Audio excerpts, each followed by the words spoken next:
कि हम यहाँ पे बात करें तो इतना तो ओमआर शीट का जो है मामला वो भी काफी अब OMR शीट को आप ले लीजिए, ये कह रहे हैं हमारे तो गहलोत साहब ने कहा है ना इनको कि आप हमारे समय से ही लेकर के जांच करवा लीजिए, हम तो मना नहीं कर रहे हैं। मुद्दे को लेकर लगातार बवाल हो रहा है। उस तरफ एक ओएमआर शीट घोटाला जो है वो भी लगातार देखने को मिल रहा है, क्या कहेंगे आप? देखिए, चेहरे तो धीरे धीरे बेनकाब हो ही जाते हैं।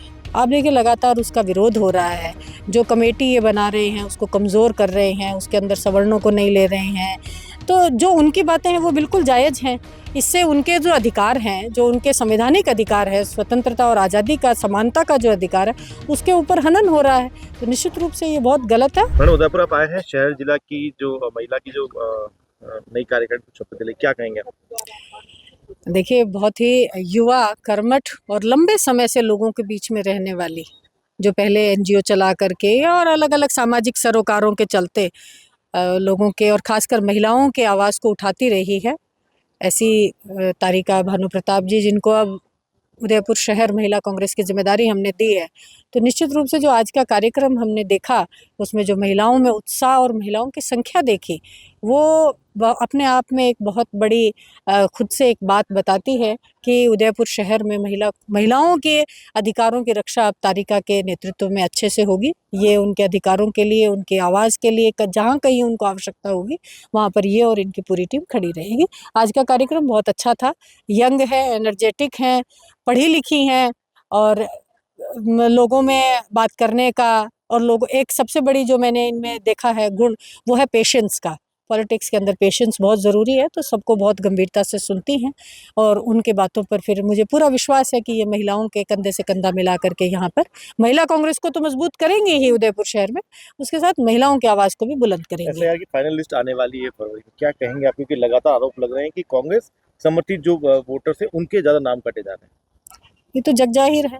बीजेपी के जो नेता हैं वो झूठे फॉर्म, और वो भी अंतिम तिथि के ऊपर जाकर के उन्होंने जमा कराए। मीडिया के माध्यम से ही हमने देखा, पता किया, और जब निर्वाचन आयोग को राजस्थान कांग्रेस कमेटी के अध्यक्ष डोटासरा जी ने जाके उन पे आपत्ति दर्ज की, क्या हो रहा है, सेंटर में ज्ञानेश कुमार बैठे हैं और यहाँ कौन से कुमार बैठे हैं, इन्होंने निर्वाचन आयोग को अपने जेब में डाल रखा है। असल में ये सब मोदी शाह की कठपुतलियाँ बने हुए हैं, उनके इशारों पे काम कर रहे हैं। लेकिन ये भूल जाते हैं, और इतिहास गवाह है कि जनता जब जब अंगड़ाई लेती है तो ये मशीनें और ये जो इनकी चालबाजियां हैं, धरी की धरी रह जाती हैं। ये SIR के नाम पर कांग्रेस आइडियोलॉजी के लोगों को, वो खासकर अल्पसंख्यक और दलित लोग हैं, उनके वोट, और जो पढ़े लिखे लोग नहीं हैं, उनके वोट काटने का काम कर रहे हैं। ये एक तरीके से संविधान को कमज़ोर करने का काम कर रहे हैं।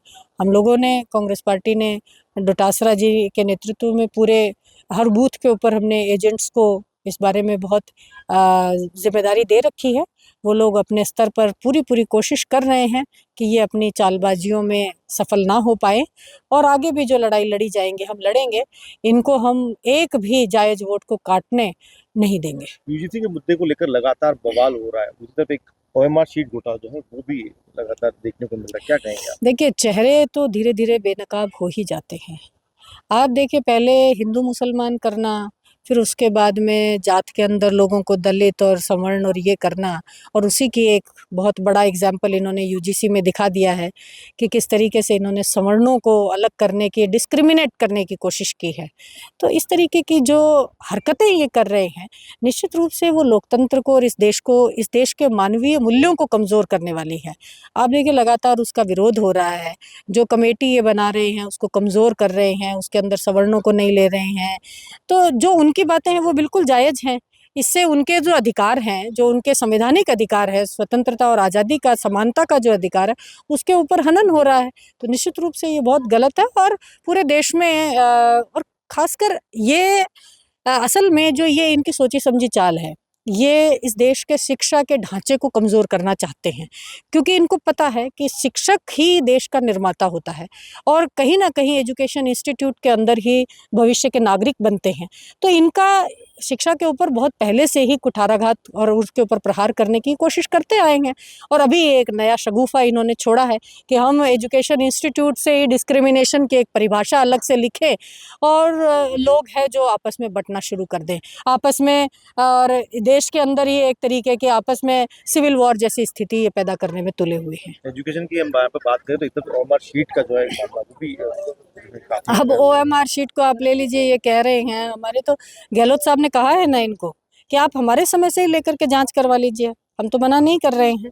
जब कांग्रेस की सरकार थी तब से लेकर के 2014 के बाद में 2018 से ये कह रहे हैं कि ये खेल शुरू हुआ, तो 2018 से जांच करा लो और पिछले 2 साल की ये जांच करवा लीजिए ना।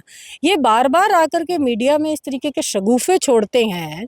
OMR शीट के ऊपर जो घोटाले इनके हुए हैं वो सामने आ गए हैं, कैसे मतलब एक एक नंबर के नंबरों से इन्होंने और कितने कितने लोगों को इन्होंने भर्तियां दे दी हैं, तो पूरी के पूरा जो पर्दाफाश इनका हो चुका है। करीब 200 युवा अध्यक्षों को कांग्रेस के जो भी हटाया गया, जबकि वो 6 महीने पहले लगाया गया था, इसको लेकर क्या कहेंगे आप? देखिए वो उनका कोई ना कोई उनकी जो रणनीति है यूथ कांग्रेस को मजबूत करने की, संगठन को मजबूत करने की, उसका हिस्सा है। और इसके बारे में मुझे कोई ज़्यादा जानकारी नहीं है, लेकिन हाँ मैं ये इतना ज़रूर कह सकती हूँ कि संगठन को मजबूत करने की दिशा में उठाया गया ये कदम है, इसमें कोई राजनीति नहीं है।